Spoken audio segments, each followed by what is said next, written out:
In order to solve trig equations, you need to isolate your trig function or replace with an identity and do some kind of factoring. After this first step, you should have sine theta equals, cosine theta equals, or tangent theta equals. Then you have to do one more step and either use your unit circle or your calculator to find two angles for each theta. This video, we are going to have to isolate, no factoring, and no identities, but we're going to have to use our calculator to find the thetas. So when you're using your calculator, you'll press second sine or second cosine or second tangent to find your first angle. And then to find your second angle, depending on whether we have sine, cosine, or tangent, you're going to have to do a different thing. So for sine, to find your second angle, you'll subtract your first angle from pi. For cosine, you will subtract the first angle from 2 pi. And for tangent, you will add your first angle to 2 pi. And of course, it can't be super straightforward. We got to add some other little hitch in our plan.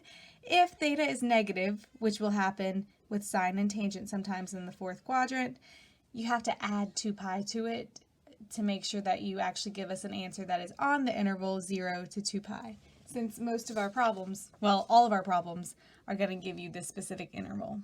So we'll have to add 2 pi to get a positive coterminal angle for our first theta. Okay, let's do some examples because it does sound confusing, but it's not too bad as long as you remember these 3 steps here.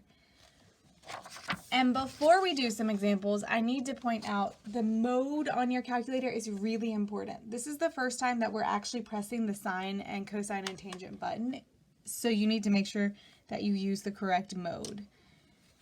In this calculator, it doesn't have batteries, so I can't actually show you, but you'll press the DRG button to get to from degrees to radians.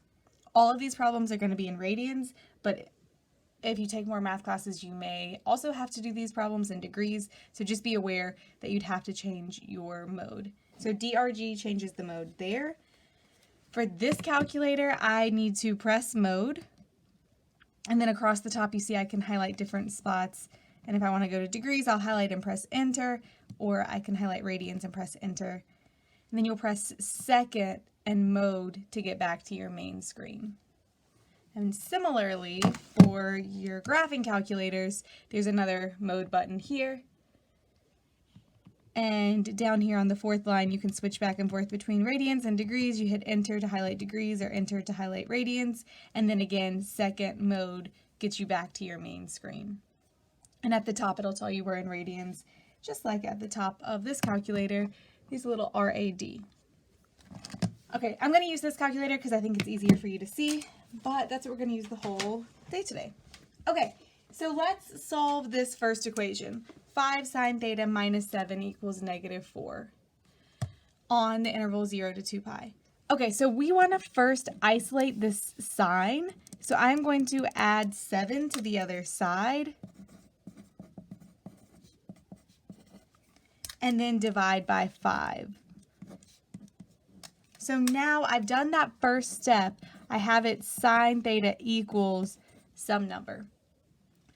Unlike before, this isn't on the unit circle, so I need to use my calculator. I'm in radian mode, RAD, and I'll hit second sine 3/5.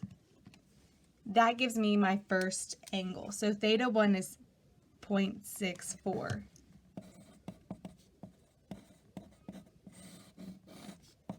You need to have 2 angles though. In your calculator, no matter how many times I type it in or how I type it in, it's always going to just give me this first answer. So then you have to know separately, for sine, to get your second angle, I need to subtract this 0.64 from pi. So pi minus 0.643. You should always include a little bit extra decimals and then wait to round on your very last step. So pi minus 0.643 gives me 2.50 as my second angle. And we're done. If you want a reminder, that was. Now we have my 2 answers, and I'm good. You can always double check your answers if you wanted to. I could do 5 times sine of 0.64 close your parentheses, minus 7. When I type that in, it gives me something close to -4. It's not quite exactly -4 because I rounded 0.64, but you can check all of your answers by subbing in your theta values in for theta to double check that you have everything on the right track. And we're done. Okay, so isolate your sine, then use your calculator. You'll hit second sine to get the first piece, and because it's sine, I had to subtract that first number from pi to get my second angle. I have 7 total examples, so I'm just going to keep going through them.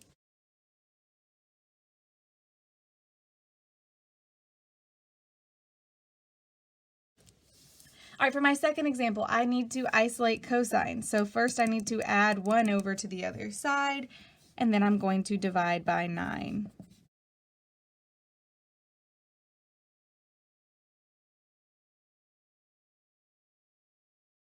All right, now that I have cosine equals, use your calculator, second cosine 0.924. I used 3 decimals here, and I'm going to round to 2 decimals as my final answer. So that's my first angle. And for cosine, to find your second angle, you subtract that 0.39 from 2 pi.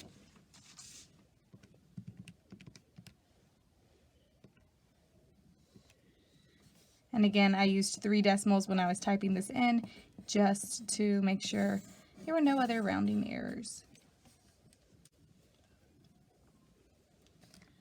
All right, let's do one of the cases where we have a negative angle for sine. So isolate your sine, which means subtract 3.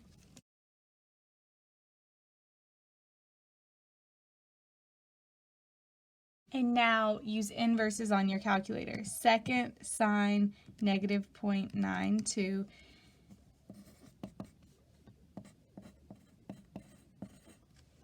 Okay, so that is not on my interval 0 to 2 pi. So I need to add 2 pi to that to get a positive coterminal angle that is between 0 and 2 pi. 2 pi is 2 times 3.14 or 6.28. So I want to make sure that this number here is always between 0 and 6.28, which clearly a negative number is not. So if I add 2 pi to it, that means my first angle is 5.12. All right, to find my second angle, I'm going to go back to this original calculated value. And for sine, you do pi minus that number. So pi minus negative 1.168. So minus a negative. Make sure you don't forget that. It's really easy to ignore your negatives or forget about them.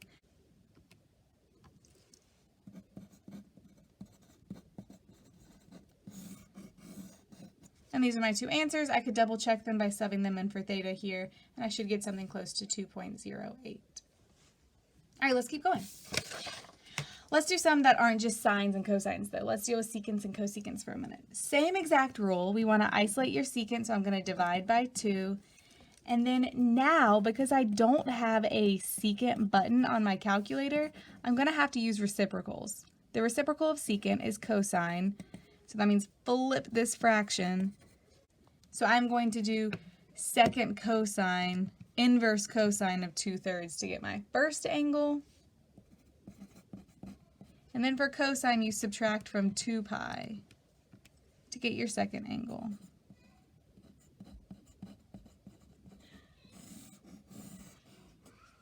So not much different. You just have to do this extra step to do your reciprocal. Same thing here. I'm going to isolate my cosecant, so I'm going to add 4 to both sides. And then I have cosecant equal to a number, but I don't have a cosecant button on my calculator, so the reciprocal of cosecant is sine.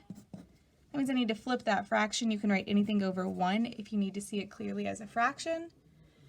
And now on my calculator, I will do second sine 1/6 to get my first angle. And for sine, we subtract from pi to get our second angle.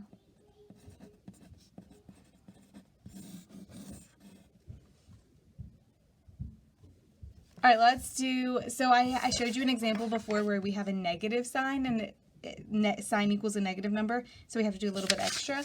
But if cosine equals a negative number, it doesn't mess anything up. So I want to show you this example here for you to see. Okay, so let's subtract our 5 over to the other side. And then, just like before, we don't have a secant button on our calculator, so we're going to have to use reciprocals. The reciprocal of secant is cosine. So flip your fraction. And now, on your calculator, secant cosine negative 1/7. Oh look, everything turned out perfectly with cosine. And then for cosine, you subtract from 2 pi to get your second angle.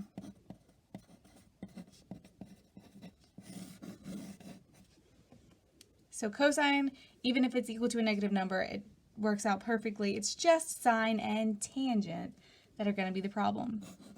So here, if I subtract my 3 over secant tan negative 0.92 gives me what you would normally say is your first angle, but we can't have a negative angle because we want anything just between 0 and 6.28 or 2 pi. So I need to add 2 pi to that to get a positive coterminal angle.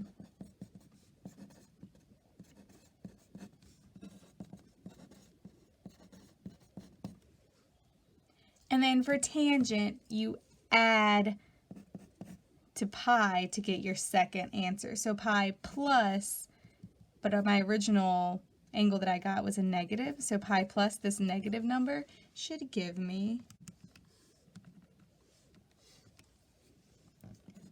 2.40. So if tangent or sine equals a negative number, when you type it into your calculator, you're going to end up with a negative fraction, a negative decimal. So add 2 pi to get your first theta, and then use your rule with that negative angle to get your second one. So for the rest of this video, it's just purely going to be explaining where these equations come from. Okay, I'm going to start with sine. So if I had sine equal to a positive number, some random positive number, all students take calculus. Sine is positive here and here. My calculator is only going to give me this first angle.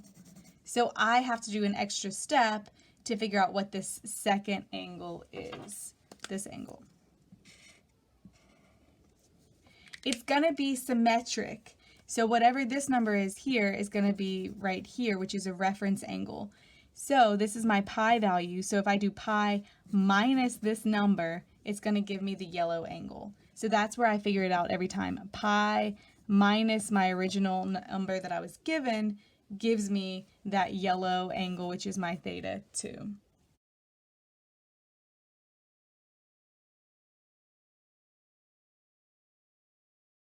It's going to give you this angle, and we want to know this angle. I should draw it in yellow. But it's going to say this is like negative 30 degrees. I'm going to use degrees here because I think better in degrees. So pi minus negative 30 is the same thing as adding 30 to get my yellow angle. So that's why for sine, we're always subtracting from pi, the halfway mark. Cosine is a similar idea. If I was given that cosine equals a positive number, all students take calculus. Cosine is positive in the first and fourth quadrants. So my calculator is going to give me this angle, and then I have to figure out what this angle is. But luckily, it's symmetric, so I just take my full 2 pi and I subtract whatever this is, which was my theta 1. And if we have a negative cosine, it's going to be the same thing just in these two quadrants, but you're still subtracting from 2 pi. And then for tangent, we have all students take calculus. So it's this angle and this angle. And so it's our pi plus that reference angle. So that's where pi plus comes from. Okay, so that's the background of where all this comes from. If that doesn't make sense to you, then don't worry about it. Just memorize these formulas. And if we were in degrees, then you would have used 180 and 360 and 180. But all of our examples are going to be in radians.